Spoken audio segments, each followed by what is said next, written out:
साधक परिवार की बोले हर हर महादेव, हर हर महादेव, हर हर महादेव। बैठ जाइए आप लोग सभी, नीचे बैठ जाइए।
माता कंकेश्वरी की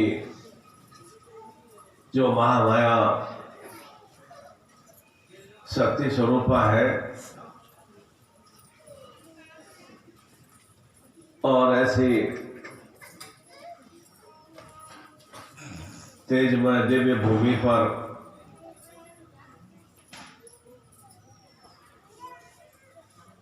और साथ ही साथ अनेक तीर्थ स्थलों से और सुरम्य पवित्र नदियों से आच्छादित यह क्षेत्र निश्चित रूप से किसी न किसी स्वरूप में देवी देवताओं की चेतना से, उनके भाव चिंतन से ही कोई कोई विशेष क्षेत्र अधिक स्वरूप में सर्वश्रेष्ठ में बन जाता है। जिस तरह से हरिद्वार का क्षेत्र माता गंगा की पवित्र पावनी अविरल स्वरूप से प्रवाहित होने से वह मोक्षदायिनी अर्थात जीवन के दुखों विषादों से निवृत्ति प्रदान करने की वह नदी है। ठीक उसी तरह से त्रिवेणी संगम में भी ऐसा ही प्रयागराज इलाहाबाद में केवल नदियों के संगम में हम अपने आप को ईश्वर का संग प्राप्त कर सकें, संगत प्राप्त कर सकें। ठीक वैसा ही यहाँ कांकेर क्षेत्र में भी ऐसे ही भाव चिंतनों से पूर्ण रूपेण चैतन्यमय पवित्र संगम स्थल में भी संगम का तात्पर्य कि उसके संग संग एक रूप में एकाकार हो जाना। जैसे देवी देवताओं का हम संगत करते हैं तो हमारे भीतर में देवत्व शक्तियों का विस्तार होता है। किसी श्रेष्ठ विद्वान योगी ऋषि का हम संगत करते हैं तो हमारा भी जीवन निरंतर ऋषिमय होने की ओर अग्रसर होता है। और किसी सामान्य व्यक्ति का संगत करते हैं तो हमारा जीवन सामान्य स्वरूप में रहता है। परिवार में भी ऐसा ही होता है।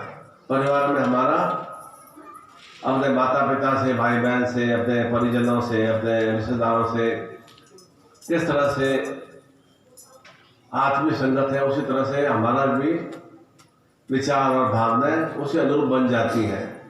चाहे वो मित्रों के साथ हो या असुर व्यक्तियों के साथ हो या राक्षसी व्यक्तियों के साथ या बुरी संगत के व्यक्तियों के साथ। तो जैसा जैसा हम जीवन में संगत की स्थितियों को अपनाते हैं, तो वैसे वैसे हम अपने आप को धीरे धीरे विकासशील बना लेते हैं। आप जैसे कि अब यहाँ पर शिविर में आए तो अधिकांश गुरु भाइयों से मिलते हैं, तो कोई पारिवारिक समस्या के बारे में तो बात करते नहीं है, उनके बारे में चर्चा करते हैं कि भाई किस तरह से आपका कार्य चल रहा है, किस तरह से आपका कृषि का कार्य हो रहा है, व्यापार का कार्य हो रहा है, या कैसे आप प्रोग्रेस कर रहे हैं, कैसे आपके बच्चे पढ़ रहे हैं। तो धीरे धीरे हमारे भीतर में भी वैसा एक चिंतन आता है कि हम भी और अधिक उससे भी ज़्यादा श्रेष्ठ बनने की क्रिया करें। तो हमारे भीतर में एक निरंतर भाव चिंतन विस्तार होता है। इसलिए निरंतर जैसे जैसे हमारे व्यक्तियों से सामीप्यता बढ़ती है, हमारा नज़दीकियाँ बढ़ती है या आत्मिक भाव बढ़ता है, वैसे वैसे हमारे भीतर में वह उसके प्रति समीपता आती है, उसके प्रति आत्मिक चेतना आती है। और वह जैसा हमारा बुरे व्यक्तियों के साथ है, शराबी या जुआरी व्यक्तियों के साथ हमारा भाव चिंतन वैसा ही बनता है। क्रोधी व्यक्तियों के साथ रहेंगे तो हमारा भाव चिंतन क्रोध में बन जाता है।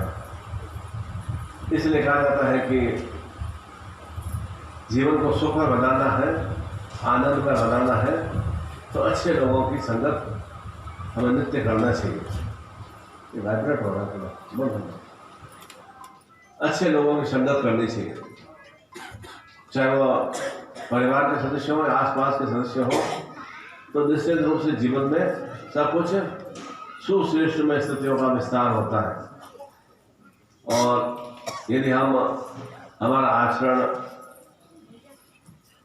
हमारी क्रियाएं सब कुछ मालूम पड़ जाता है कि हमारा कैसा हमारा लोगों से संपर्क है। मेरा आचरण मान लो अणगल है तो निश्चित रूप से मेरी लोगों से संगत अणगल स्वरूप में है। मेरा आचरण एकदम सात्विक रूप से है तो निश्चित रूप से मेरी संगत, मेरा उठना बैठना, बातचीत करना, उनके बारे में चर्चा करना तो अच्छे लोगों से है। निश्चित रूप से किसी भी संतान का, माता पिता का, पति पत्नी का, परिवार सदस्यों का भाव चिंतन देखते ही मालूम पड़ जाता है कि उनका किसके साथ कैसे व्यक्तियों से संगत है। इसलिए कहा जाता है कि जीवन में जो दुखपूर्ण स्थितियाँ आती है वे आती है काम, क्रोध और मोह से। अर्थात काम का मतलब निरंतर अनगल खान पान की इच्छा, अनगल मद्यपान, अनगल क्रियाओं करने की इच्छा, उसके कारण से जीवन नारकीय बनता है। और उसके कारण से क्या होगा, जब नहीं मिलता है तो क्या होता है, स्वतः ही भीतर में क्रोध भावना जागृत होती है। क्रोध भावना जागृत होने के साथ साथ जब कार्य हमारा पूर्ण नहीं हो रहा है, मुझे खाने को अच्छा नहीं मिल रहा है, या मुझे रहन सहन का ढंग से अच्छा नहीं मिल रहा है, या मुझे अनगल क्रियाओं में पैसा खर्च करने को नहीं मिल रहा है, तो स्वतः ही मेरे भीतर में क्रोध की उत्पत्ति होगी। क्रोध की उत्पत्ति होगी तो क्या होगा, धीरे धीरे मैं कुछ न कुछ मोहवश, लालचवश अनगल क्रियाओं की ओर में अग्रसर हो जाता हूँ। उस कारण से जीवन मेरा धीरे धीरे और अधिक नारकीय बन जाता है। इसलिए कहते हैं कि जीवन में यदि दुख आए, कष्ट आए, पीड़ा आए, तो उसे एक दवा समझकर थोड़ा पी लेना चाहिए। दुख कष्ट पीड़ा है तो उसका प्रचार नहीं करना चाहिए, और अधिक दुख कष्ट पीड़ाओं का विस्तार होता है। जितना मेरे जीवन में ये कष्ट है, मेरे जीवन में ये रोग है, मेरे जीवन में धनहीनता है, मेरे अनेक शत्रु हैं, तो जितना हम उसका प्रचार करते हैं या जितने लोगों से हम चर्चा करते हैं, उतना ही हमारे जीवन में और अधिक दुखपूर्ण स्थितियों का विस्तार होता है। ठीक उसी तरह से सुख के लिए निरंतर कर्म भाव होना आवश्यक है। एकाएक हमें सुख नहीं मिलता है, एकाएक हमें दुख भी नहीं मिलता है। अचानक आप यहाँ जा रहे हैं, आप सही रास्ते से चल रहे हैं, तो आपको कोई तरह की घटना या दुर्घटना नहीं होगी।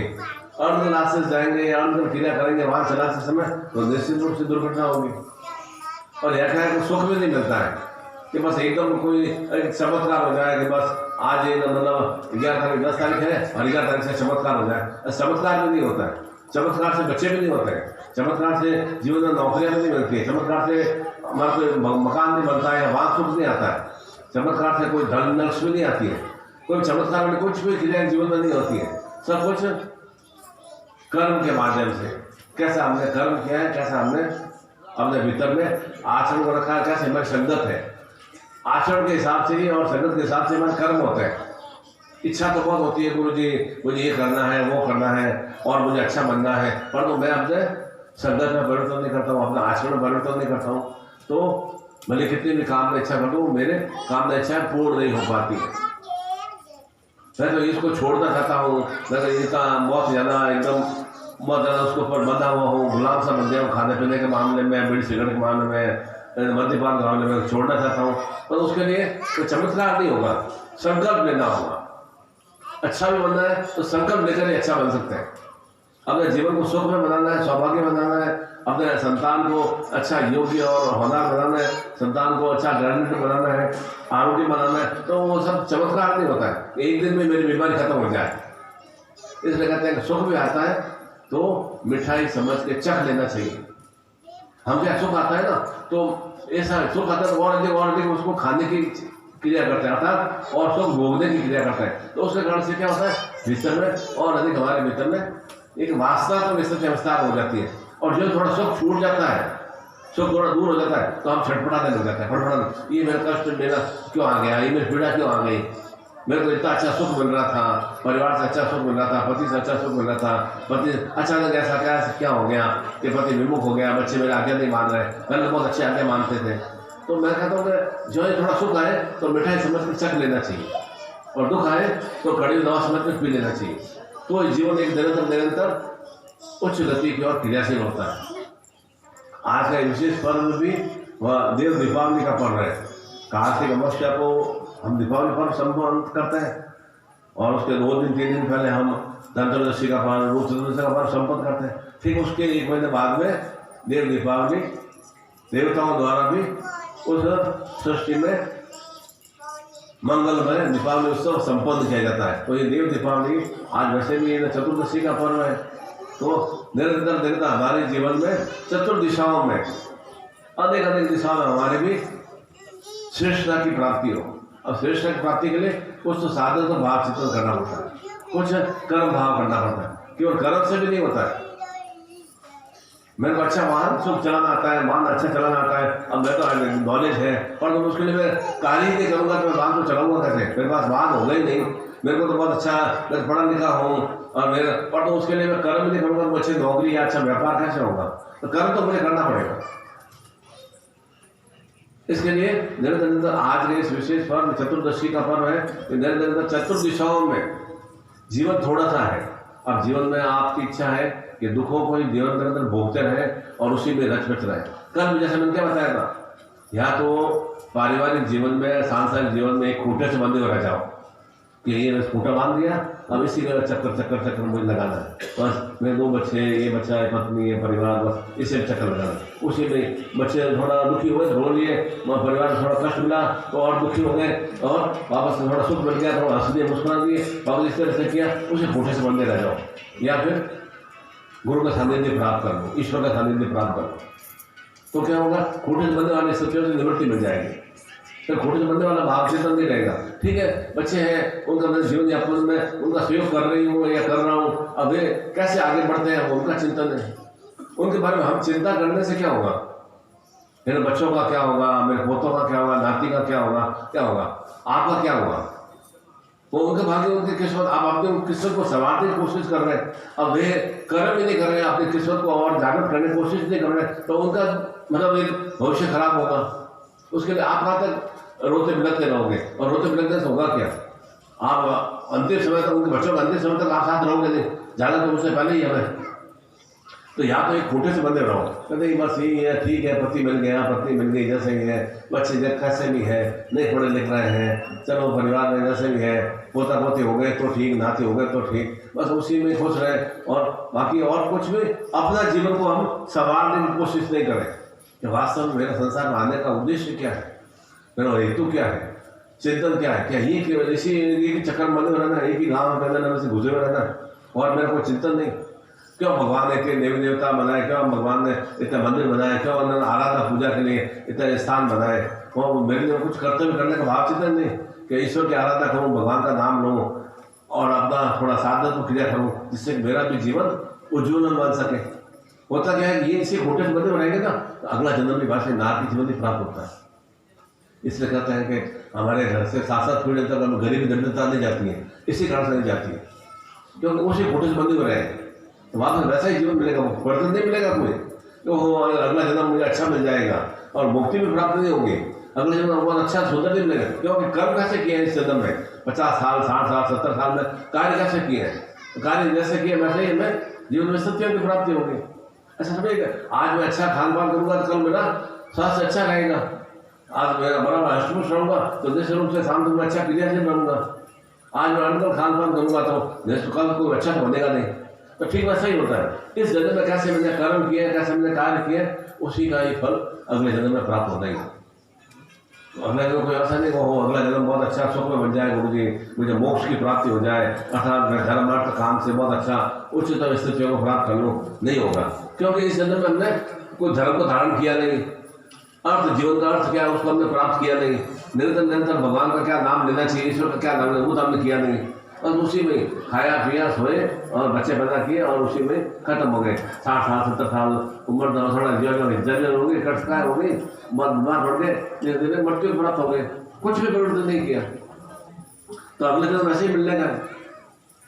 तो अगर कुछ परिवर्तन करना है तो निश्चित रूप से अपने आप में कि मुझे ये ठीक है, ये मेरा कर्तव्य है, कोई भी हमने पारिवारिक कार्य को सांसारिक कार्य को कर्तव्य समझ कर करना चाहिए। हम उसको करते हैं फल समझ के, मैं ये करूँगा तो फल की प्राप्ति होगी, फल प्राप्त करना आपके हाथ में नहीं है, कर्तव्य करना आपके हाथ में, कर्म करना आपके हाथ में। अब कैसा कर्म करते हैं उसके अनुसार आपको फल की प्राप्ति होगी। मैं ये करूँगा तो मुझे क्या फल मिलेगा, ये करूँगा तो मुझे क्या इच्छा मिलेगी, ऐसा नहीं होगा।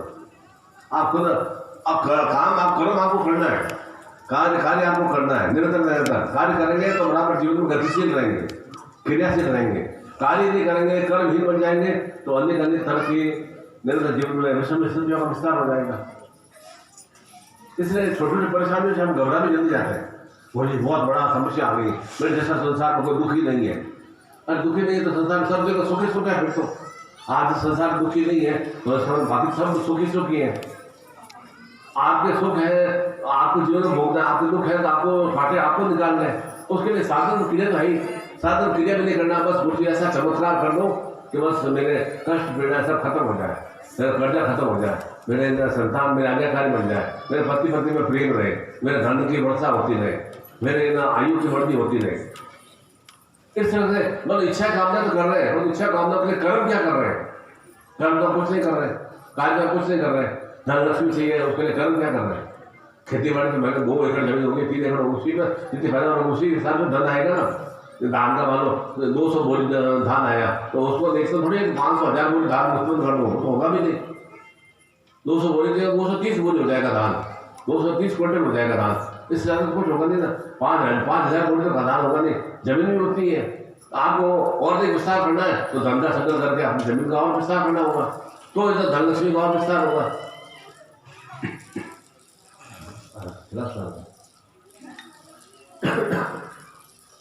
और निश्चित रूप से धन का आ रहा है, धन उसका खर्च भी तो उसी हिसाब से करना होगा ना, तब तो धन का संग्रह हो पाएगा ना। लक्ष्मी रुकती नहीं है, लक्ष्मी टिकती नहीं है, क्यों नहीं टिकती है, लक्ष्मी सब जगह टिकती है। जो नमन भाव से और प्रेम भाव से उसका चिंतन करते हैं लक्ष्मी वहाँ टिकती है, ऐसा नहीं है नहीं टिकती है।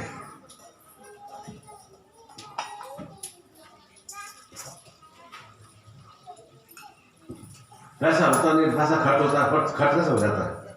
आप कहते हैं पैसा टिकता नहीं है, मुझे पैसा खर्च हो जाता है, खर्च कैसे हो जाता है, पैसा तो आएगा जब खर्च होगा ना, और टिकता क्यों नहीं है, क्योंकि नियंत्रण नहीं है, कंट्रोल नहीं है, इस कारण से नहीं टिकता है। उसके लिए थोड़ा निरंतर कुछ अपने भीतर में दिमाग बुद्धि सब बराबर भगवान सबको समान रूप से दिया है, इस बच्ची को दिया है और इस पुरुष को भी बराबर दिमाग दिया है। ऐसा नहीं कि बच्ची में और दिमाग कम होगा ना आप में कोई ज़्यादा होगा, ऐसा नहीं, दिमाग भगवान ने बराबर दिया है। ठीक है, स्त्री पुरुष का भेद किया है, बाकी और कोई किसी तरह से क्रिया करना, वे भी मुँह से खाना खाते हैं और शौच भी जहाँ से इंसान वहाँ से निकालते हैं, मूत्र भी वहाँ से निकालते हैं, वे भी अच्छा भोजन उन्हें भी स्वाद लगता है, आपको भी अच्छा भोजन स्वाद में लगता है, उन्हें भी अच्छी चीज़ें देखने में अच्छा लगता है, आपको भी अच्छा लगता है। ऐसा कोई स्त्री पुरुष में ऐसा कोई भेद नहीं किया भगवान ने, हमने अपने दिमाग में भेद कर दिया, उसमें अपने आप में थोड़ा फर्क और कोई कनिष्ठ में नहीं है स्थितियाँ कि मैं अपने आप में मेरे जो दुष्विचार है या अंदर खान पान है या अंदर क्रिया है या आलस प्रमाद है, उसमें परिवर्तन भी आराम से परिवर्तन हो सकता है। कोई विशेष साधना भी नहीं करना है, कोई कठिन तपस्या भी नहीं करता है। और ये थोड़ा 15-20 मिनट आधा घंटा तो भगवान का नाम लेते, इष्ट का, कुल देवता का, इतने अच्छे देवालय है। हमारे देवालय बने हुए नहीं है ना, आपके माता पिता के बुजुर्गों के देवालय तो बने हुए नहीं, बने तो बने हुए नहीं है। क्यों भगवान के या देवी देवताओं के देवालय मंदिर बने हुए हैं? क्योंकि हमारे बुजुर्गों ने, हमारे माता पिता ने ऐसा कोई श्रेष्ठ कार्य नहीं किए। उन्होंने क्यों श्रेष्ठ कार्य किए? माँ बहन के कितने पवित्र देवालय है यहाँ पर बने हुए, क्यों बने? क्योंकि उन्होंने शक्ति रूप है, तो संघर्ष उन्होंने भी किया ना, संघर्ष किया जब तुम्हें श्रेष्ठ बन पाई ना। ऐसे बैठ बैठ माँ बहन को, माँ बहन के साथ करके काकेर में कर देते हैं, कोरबा में कर देते हैं, या रतनपुर में कर देते हैं, बिलासपुर में, ऐसा थोड़ा कर दिया कोई। निश्चित रूप से उसने पराक्रमी जीवन बनाया। देवी देवताओं को भी संघर्ष करना पड़ा। ऐसा नहीं था कोई इजीली ऐसा बना दिया, गणपति के साथ बन गया वो आप सब पूज्य है, ऐसा नहीं किया। निश्चित रूप से उन्होंने कुछ को ऐसी क्रिया की जिससे उसको पूरे देवी देवताओं सब उसी की पूजा होती है। मेरे को कोई मंदिर बने नहीं यहाँ पर, कोई सदगुरुदेव के मंदिर बने नहीं, या कोई और कोई देवी देवताओं या आपके कोई घर में 7 पीढ़ी में, 8, 10, 50 पीढ़ी में किसी मंदिर बने नहीं, क्योंकि उन्होंने ऐसा कुछ श्रेष्ठ कार्य नहीं किया। तो हम भी अगर उसी परिपाटी में चल रहे हैं कि हमारे भी कोई न 50 पीढ़ियों तक में किसी के भी देवालय नहीं बने, किसी को स्थान नहीं बने, तो हम तो हमारे और उनमें कोई फर्क ही नहीं रहा। कितना हम 3 पीढ़ी 4 पीढ़ी पहले के नाम छोड़ कर जाएगा, आपके परदादा के और पिता का नाम क्या याद ही नहीं रहेगा, क्योंकि ऐसा कुछ सुखद कार्य नहीं किया उन्होंने। भगवान शिव के परिवार का कहा जाए, गणपति परिवार कहा जाए, सब हम बता देंगे कि कैसे कृष्ण के परिवार में कौन कौन थे, माता कौन थी, किसने पालन पोषण किया, कहाँ कहाँ भगवान कृष्ण ने भ्रमण किया, सब हम बता देंगे। क्योंकि बार बार हम उनका स्मरण करते हैं, उनसे हम स्मरण करने के माध्यम जो हमें एक चेतना प्रदान करे, उसी का स्मरण किया जाता है। भोजन को बार बार स्मरण क्यों करते हैं? जिससे हमें ऊर्जा की प्राप्ति होती है। मन का स्मरण नहीं करते हैं, मूत्र का स्मरण बार बार नहीं करते हैं। अच्छे खाद्य पदार्थ का, अच्छी चीज़ों का स्मरण क्यों करते हैं? अच्छी जो अच्छी चीज़ देख लेंगे, हरा भरा देख लेंगे, वृक्ष देख लेंगे, तो कैसे हमें मन को खुश होता है। और सूखा वृक्ष देखेंगे तो कैसे हमारे मन यार क्या पेड़ सूखा सूखा लग रहा है, अच्छा नहीं लग रहा है। हरे भरे वृक्ष के नीचे तो गर्मी मौसम में खड़े हो जाएंगे, एक शीतलता मिलती है। ठीक उसी तरह से भगवान की शरण में जाने से भी निश्चित रूप से शीतलता की प्राप्ति होती है, अर्थात उनका स्मरण करने से, अपने गुरु का, अपने इष्ट का, अपने कुल देवता का। मेरे माता पिता तो नहीं करते हैं। आपने जो ही पहला कदम ये सोच लिया कि मैं ये करूँगा तो लोग क्या कहेंगे, जो ही आपके मन में चिंतित आ गया, मेरे परिवार वाले या मेरे समाज वाले या मेरे पड़ोसी क्या कहेंगे, समझ लो कि आपने सफलता प्राप्ति में बहुत बड़ी रुकावट खड़ी कर दी। आपको अपने जीवन में प्रोग्रेस जो प्राप्त, उन्नति प्राप्त करनी थी, उसमें बहुत बड़ा आपने अवरोध खुद ही पैदा किया। चिंतन सोचा खुद नहीं, मेरे माता पिता कहेंगे, मेरे पड़ोसी क्या कहेंगे, रिश्तेदार क्या कहेंगे, मैं ये कार्य कर रहा हूँ। तो मतलब आप समझ लो कि आप केवल आपका दिमाग, आपकी बुद्धि, आपका शरीर उनके भरोसे चल रहा है। खुद के दिमाग से आप काम नहीं कर रहे। इच्छा हो रही है, परंतु जो चिंतन आया कि वो सोचेंगे क्या मेरे बारे में, ये सोच आप दूसरों पर सोच डाली ना, तो सोचते आप मान लो आप वापस उससे नीचे गर्त में आ जाते हो, उससे नीचे अंधकार में सत्य में आ जाते हो। जीवन आपका है, समाज आपके साथ चलेगा क्या? रिश्तेदार आपके साथ चलेंगे, माता पिता चलते हैं साथ में, कोई बेटा बेटी बहू चलती है, पत्नी चलती है, कोई नहीं चलता है। जीवन आपका है तो क्यों उनके बारे में चिंता करने का, वो मेरे बारे में क्या सोचेंगे, वो मेरे में क्या सोचेंगे। तो समाज का काम ही सोचने का काम, सोचने दो ना। समाज आपको कुछ सहयोग करता है क्या? परिवार वाले आपको कुछ सहयोग करते हैं क्या? कोई हेल्प करते हैं क्या? तो फिर उनके बारे में क्यों चिंतन करना? समाज में हल्का लग जाएगा, समाज में नाम खराब हो जाएगा। क्या नाम खराब हो जाएगा? अच्छा कार्य कर रहे हो ना, अच्छा कार्य करने के लिए नाम क्या खराब हो जाएगा? और वो तो पीछे धकेलेंगे, ऐसा नहीं है, पीछे टांग खींचेंगे आपकी, और उनको बातें भी करेंगे। देखो तो अपनी बुद्धि मत लगाओ, माँ बाप क्या कर रहे हैं, पड़ोसी क्या कर रहे हैं, रिश्तेदार क्या कर रहे हैं, समाज वाले क्या है, उनकी तो सोचो। तो आपका भी दिमाग वो बर्बाद करने की कोशिश करता है।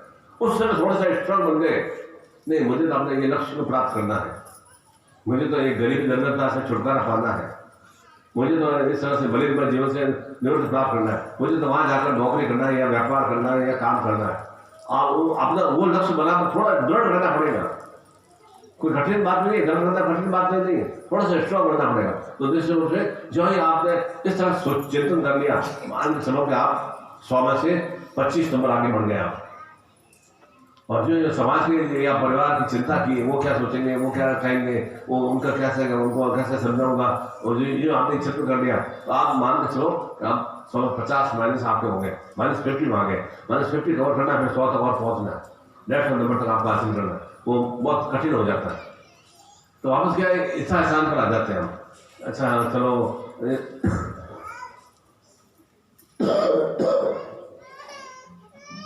इसलिए जीवन में लक्ष्मी की प्राप्ति नहीं हो पाती है।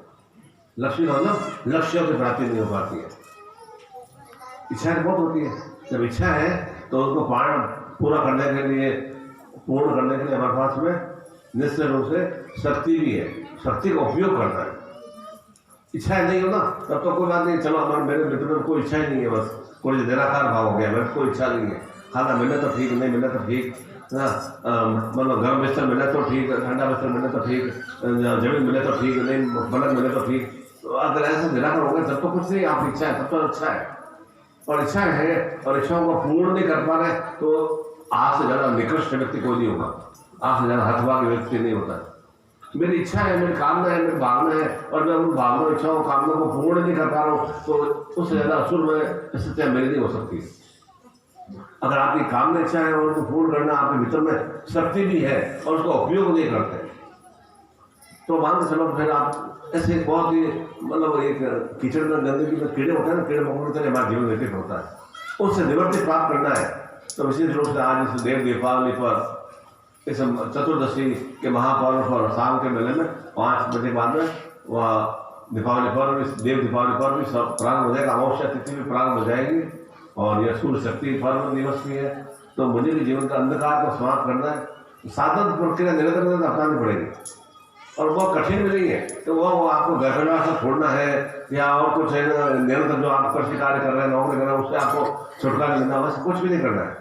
निरंतर निरंतर भीतर में निरंतर अच्छी भावना का विस्तार हो, उसके लिए जो गुरु का आदेश मिले, आपका कुल देवता का आदेश मिले, उसका मैं अनुपालन करता हूँ। मैं ऐसा चिंतन भाव रखे आप निरंतर क्रिया करेंगे तो निश्चित रूप से कुछ न कुछ 2 कदम, 5 कदम, 10 कदम, 20 कदम चलते चलते अपूर्ण लक्ष्य तक बहुत जल्दी पहुंच जाएंगे।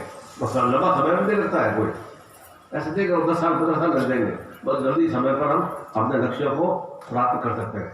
और इसीलिए इस देव दीपावली पर अर्थात देवत्व शक्तियों से युक्त जो भीतर में असुर वृत्तियां हैं, मलिन भाव है, वे हमारे समाप्त हो सके और निरंतर हम उन शक्तियों के माध्यम से जीवन की जो भी मलिनता है, दुर्गंध स्थितियां हैं, उन्हें हम समाप्त कर सकें। और उसी के लिए विशेष रूप से सहस्त्र लक्ष्मी के शक्तिपात की दीक्षा, और जो भी जीवन में शत्रु है, शत्रु कौन है? शत्रु हम अपने स्वयं के, मेरे पड़ोसी शत्रु नहीं है। कर्म करने की मेरी इच्छा नहीं हो रही है, आलस्य मेरे में आ रहा है, अगड़बड़ खाने की इच्छा हो रही है, तो मैं अपना स्वयं का शत्रु हूँ। आप देखो मेरे ये अमुक शत्रु है, वो शत्रु है, वो शत्रु, कोई शत्रु नहीं है। आप निरंतर अपने कार्य में मग्न रहते हैं ना, तो फिर कोई तरह का आप शत्रु कोई परेशान भी नहीं करेंगे। मेरे भीतर में जो अनुकूल भाव चेतन है वे समाप्त हो सके, उन शत्रुओं को हरण करने के लिए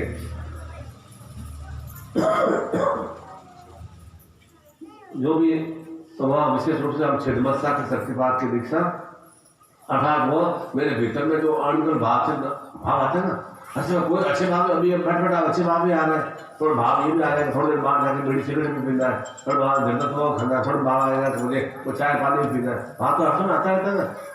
तो अंदर भाव से आ रहे तो उसके लिए शक्तिपात रूप में छिन्नमस्ता की शक्तिपात दीक्षा अभी हम प्राप्त करेंगे। और साथ में सहस्त्र लक्ष्मी स्वरूप में, लक्ष्मी स्वरूप में मतलब आरोग्य लक्ष्मी, संतान सुख लक्ष्मी, कार्य व्यापार धन लक्ष्मी, कृषि लक्ष्मी, और विशेष रूप से मुख भवन लक्ष्मी, यश कीर्ति लक्ष्मी, सहस्त्र स्वरूप में।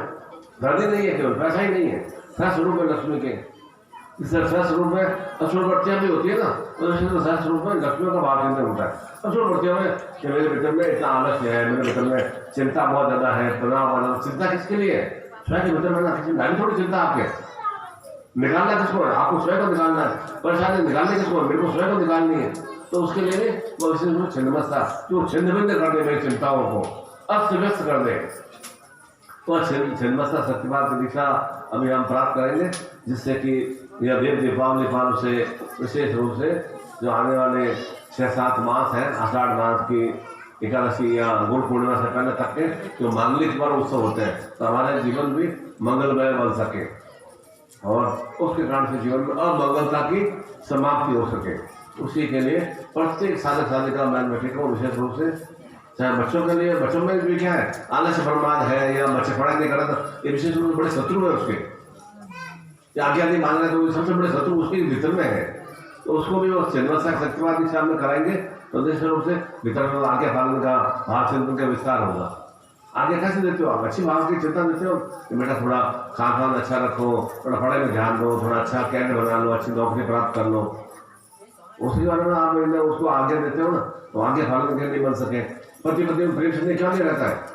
क्योंकि भीतर में एक दूसरे के भीतर में तनाव वाली स्थिति है, वे भी शत्रु है। तो पति पत्नी को भी व्यवस्था की कि उनके पति के मन में जो भी अनुकूल भाव चिंतन है वे समाप्त हो सके। पत्नी भी मेरी पूर्ण से आगे पालन और एकदम पूर्ण गृहस्थीमय और अच्छी सौभाग्यमय बन सके। दुर्भाग्यमय स्थितियों को समाप्त करने के लिए वो सिद्धवस्था का भाव चिंतन समाप्त करने के लिए वो क्रिया हम करेंगे। लक्ष्मी क्यों नहीं आ रही? लक्ष्मी क्यों नहीं आ रही? अनुकूल हमारे जीवन में शत्रु बने हुए, वो सब भीतर में ही है। एक ही चीज रह सकती है भीतर में कि या तो मैं अच्छी भावनाओं को अंदर विस्तार करूंगा या बुरी भावनाओं को विस्तार करूंगा। मैं अच्छा भोजन करूंगा और फिर मैं गंदा भोजन करूंगा और फिर कहूँगा नहीं मुझे तो ऊर्जा की प्राप्त नहीं हो पाएगा। मीट मांस खाऊंगा या मतलब किसी का मार के जानवरों को मार के खाऊंगा, उससे अच्छी ऊर्जा की प्राप्ति नहीं हो, चिंतन वैसे ही बनता है और वो कोई बहुत हेल्दी भी नहीं रहता है। मतलब हेल्दी नहीं हो, बकरा खाने से बहुत हेल्दी हो गया या भेड़ खाने से बहुत हेल्दी हो गया, मछली खाने से बहुत हेल्दी हो गया, ऐसा हेल्दी कुछ नहीं होता है। मन के विचार चिंतन है, सात्विक भोजन करें और इतनी अच्छी साग भाजी यहाँ पर छत्तीसगढ़ में प्राप्त होती है और सुपाच्य में होती है, उसको भोजन करें। निश्चित रूप से शरीर ऊर्जावान रहता है। अनगढ़ भोजन करने से, अनगढ़ ऐसा मद्यपान करने से, अंदर तंबाकू खाने से और ऐसा मीट मांस खाने से तो शरीर में बहुत ऊर्जा, बहुत विस्तार आ जाए। ऊर्जा आ भी गई, उपयोग क्या है? उससे हम अपने जीवन के लक्ष्य में प्राप्ति क्या कर रहे हैं? मान आप समझते हो दारू पीने से बहुत अच्छी ऊर्जा आ जाती है, ताकत चेतना आ जाती है। चेतना आने के बाद आप कर्म क्या करते हो, कार्य क्या करते हो? सुख कार्य करते हो? कोई सुख कार्य कुछ नहीं होता। बकरा खा लिया, मीट खा लिया, अंडा खा लिया या और भी नॉनवेज खा लिया, उसके बाद में क्या बहुत अच्छा कृषि कार्य में बहुत ध्यान दे पाते हो या आपने नौकरी में अच्छा ध्यान दे पाते हो? वैसे कुछ क्रिया नहीं होती है। तो निश्चित रूप से ये हमारे लिए बहुत हानिकारक है, शरीर के लिए नुकसानपूर्ण है। और सात्विक भोजन करते हैं तो निरंतर और समय पर हम सब क्रिया करते हैं तो निश्चित रूप से जीवन में समयबद्ध रूप से हमारा जीवन गतिशील रहता है। नहीं तो डगमगाहटपूर्ण जीवन बराबर बना रहता है, उतार चढ़ाव बराबर बना रहता है। धीरे धीरे हम नाम में जाते रहते हैं, अब पूछो उठते हैं, फिर कुछ क्रिया करनी पड़ती है। थोड़ी देर जाते हैं, फिर थोड़ी देर और अच्छा सुख मिलता है तो हम सुख से एकदम फूल से जाते हैं। मैंने क्या बताया, सुख को मिले तो ये मिठास समझ के चलना है। तो ऐसा नहीं पूरा मिठाई का डब्बा पड़ा पूरा अंदर खा भी लो, वैसा नहीं करना। और दुख भी मिले तो एकदम हतोत्साहित नहीं होना, परेशान नहीं होना। दुख है ये समय निकल जाएगा, सुख का भी समय निकलता है ना। सुख जीवन पर साथ थोड़ देता है कोई, पत्नी अपने साथ जीवन पर साथ थोड़ देते हैं, बच्चे हमारे जीवन पर साथ थोड़ देते हैं। तो इस सुख में समय भी कुछ समय बाद में वापस थोड़ा कष्टपूर्ण आता है। तो जीवन क्या है? जीवन अपने आप को सुख में भी कैसे अपने आप को यथाशक्ति में बना कर रखना और दुख में भी कैसे यथाशक्ति में बना करना। तो उस समय कुरों की भावना नहीं आए, अनुमान की भावना नहीं आए, किसी वाणिज्य भावना नहीं आए। सुख में आए तो हम किसी को हीन नहीं समझे, छोटा नहीं समझे, तुच्छ नहीं समझे। ऐसे भावना से हम क्रिया करेंगे तो निश्चित रूप से जीवन में सुलक्ष्यों का विस्तार होगा। मैं पुनः कोटि कोटि हृदय भाव से बोले परम पूज्य गुरुदेव की, बोले परम पूज्य गुरुदेव की, बोले परम पूज्य गुरुदेव की, ब्रह्मचारी माता जी की, बोले हर हर महादेव, हर हर महादेव। इसलिए प्रत्येक साधका को मिलने से पहले वह सहस्त्र लक्ष्मी शक्तिपात की दीक्षा और सर्व शत्रु अंता छिन्नमस्ता की दीक्षा की पर्ची लेकर ही आना है। इतना विस्तार से समझा दिया। इतना आप मिलोगे तो मैं विस्तार से नहीं बता पाऊंगा, इतना डिटेल में आपको समझा दिया। उसके बाद में भी आप फिर ऐसे बिना पर्ची आते हैं तो फिर मान के चलो कि आपके भीतर में कुछ भी अपने आप में परिवर्तन करने का भाव चिंतन भी नहीं है। समस्या मैंने आपको बता दी क्या क्या समस्या है। और समस्या को निरंतर फिर आप आके कहोगे गुरु जी कर्जा बहुत हो गया, कर्जा बहुत हो गया मतलब क्या है? लक्ष्मी नहीं है, हमें लक्ष्मी के शक्तिपात की दिखा देना है। गुरु जी मेरे रोग कष्ट है तो क्या है? शत्रु है, शत्रु अंता के छिन्नमस्ता की दिखा देना है। कुछ दिन मैंने तो घर में तनाव कलह बना रहता है, ये तो स्थिति घर में गड़बड़ रहती है ना। मेरा बच्चा आगे नहीं मान रहा है, मेरे पति मन उठा रहा है, या मेरा कर्जा ज़्यादा ऋण ज़्यादा हो गया है, तो उसके लिए क्या है लक्ष्मी की बात चिंतन है। तो उसके लिए फिर बहुत वो आप मिलोगे 1 मिनट में बात करोगे तो बात तो वही मिनट में वही आएगा। अच्छा है कि हम पहले से हम सत्यवाद दीक्षा की पर्ची प्राप्त कर लें। तो निश्चित रूप से एक गुरु को लगेगा हाँ उसके पीछे अपना नाम लिखना है, जैसे कि आपके नाम से चेष्टा करके तो सत्यवाद की व्यवस्था में कर पाऊंगा। फिर बहुत बार बहुत वही मिलेंगे, उन्हें मेरे बच्चे का देखो, ये देखो कैसे है, ये बिल्कुल ऐसा नहीं करना है, बच्चे का विकास नहीं हो रहा, क्या मतलब ये शत्रु है उसके, बार बार बीमार पड़ता है मेरा छोटा सा बच्चा, तो क्या है उसके जीवन में शत्रु भाव विस्तार हो रहा है। मेरा पैसा बहुत ज्यादा खर्चा होता जा रहा है, मेरे ऊपर तो इतना दुकान में व्यवसाय नहीं चल रही है, कृषि कार्य में उन्नति नहीं हो रही है, कर्जा लेना पड़ रहा है, तो क्या है लक्ष्मी का भाव है, तो लक्ष्मी रूप में दिशा प्राप्त करनी है। तो उसके लिए वापस मिलने का आवश्यकता ही नहीं होनी चाहिए। सिंपल इतना सरल और सात्विक भाव से आप यहाँ पर विराजमान है, सात्विक सिंपल भाव से तो शक्तिवाद की दीक्षा में आप प्राप्त करेंगे तो निश्चित रूप से जीवन में सुश्रेष्ठ आएगी। और आज विशेष दीपावली का पर्व भी है, तो एक पल हमें उस भगवान देवताओं का, अपने कुल देवता का, अपने इष्ट का, अपने सदगुरु का ध्यान चित्त करना चाहिए। उधर उधर भटकती करने के बाद भाव से तो नहीं है, उधर उधर भटकने का वहां तक जा रहा है और मेन रोड तक जा रहा है, ऐसा बात तो नहीं है, उसके लिए नहीं आए। तो वो तो आप मेन रोड तक जाएंगे, घूमने पर जाएंगे, वो तो आप सामान्य से व्यक्ति बन जाएंगे। वहाँ भटकने जाकर देख लिया क्या है क्या नहीं, दुकान के आसपास जाकर खड़े हो गए, सिगरेट दुकान के आसपास जाकर खड़े हो गए, केवल दुकान के आसपास जाकर खड़े हो गए, तो क्या सामान्य व्यक्ति है। उस दुकान में क्या चाहिए भैया, कुछ नहीं, तो क्यों खड़े हो बस। तो वो ऐसा इससे क्रिया करेंगे क्यों, आए किस भाव से, इतना दूर दूर से आए तो कुछ चिंतित भाव लेकर आए। तो जो भी आपकी समस्या है उसके लिए मैंने आपको बता दिया कि सहस्र लक्ष्मी स्वरूपा शक्तिपात की दीक्षा। घर में पति बीमार है तो क्या है लक्ष्मी भाव चिंतन से उसके सौभाग्य की वृद्धि होगी, आरोग्यता की वृद्धि होगी। घर में और कोई कमी है कि मेरे बच्चे की शादी नहीं हो रही है तो निश्चित रूप से जीवन में शत्रु भाव है, तो शत्रु भाव से मसल शक्तिवाद दीक्षा लेना है। मेरी बेटी का विवाह अच्छे घर में नहीं हो रहा है, या मतलब लड़के तो आते हैं पर तो बाद में कोई और रेस्पॉन्स देते ही नहीं है और आते ही नहीं है, तो निश्चित रूप से उसके जीवन में शत्रु भाव है। तो वो शत्रु तंत्र क्रिया हो, चाहे प्रेत वाला हो, चाहे शरीर बंधन हो, टोनी क्रिया हो, सब शत्रु है हमारे। उसके निवारण के लिए वह चिन्मस्ता सत्यवाद की दीक्षा प्रत्येक को, चाहे छोटा बच्चा हो, चाहे बालिका हो, चाहे स्त्री हो, चाहे पुरुष हो, चाहे लड़का हो या लड़की हो, और वहाँ लक्ष्मी जिससे कि ज्ञान बुद्धि नहीं है, मेरा बच्चा पढ़ाई में कमजोर है, तो इसका मतलब क्या है उसके भीतर में अलक्ष्मी का भाव चिंतन है, वो अपने लक्ष्य को, अपने उद्देश्य को प्राप्त नहीं कर पा रहा है, जो उसको पढ़ना चाहिए वो पढ़ नहीं पा रहा है, अलक्ष्मी का भाव चिंतन है। तो दोनों ही शक्तिवाद की दीक्षा की पर्ची बनाकर फिर आप आएंगे, नई समस्या लेकर आना, वापस वो कोई समस्या वापस लेकर मत मान मिलना, और तो दोनों पर्चे होना आवश्यक है, कि ध्यान रखना पड़ा। नहीं आशीर्वाद देता हूँ कि इस देव दीपावली पर हर स्वरूप में आपका जीवन दीपक में बने, दीपावली में बने, अंधकार की समाप्ति कर सके और घर में जगमग प्रकाश में स्थिति आए। दीपक जलने से प्रकाश में स्थितियां नहीं आएंगी, कुछ एक अपने आप में परिवर्तन करने वाली क्रियाओं से एक जो अंधकार होगा वो समाप्त हो पाएगा, तब जीवन में एक लक्ष्मी का स्वरूपों का विस्तार होगा। नहीं तो ऐसा ही मतलब क्या होता है, कैसे कैसे पीढ़ियों से हमारा घर में दरिद्र है, गरीबी है, अब दरिद्र है तो क्या उसी को चलाते रहे, मैं भी उसी में चलता रहूँ, मेरे 7 पीढ़ियों में गरीबी रही है तो उसी मैं 8 पीढ़ी में मैं दरिद्रता बना रहूँ, तो उसमें परिवर्तन देने के कैसे मुझे जीवन में एक श्रेष्ठता की प्राप्ति होगी।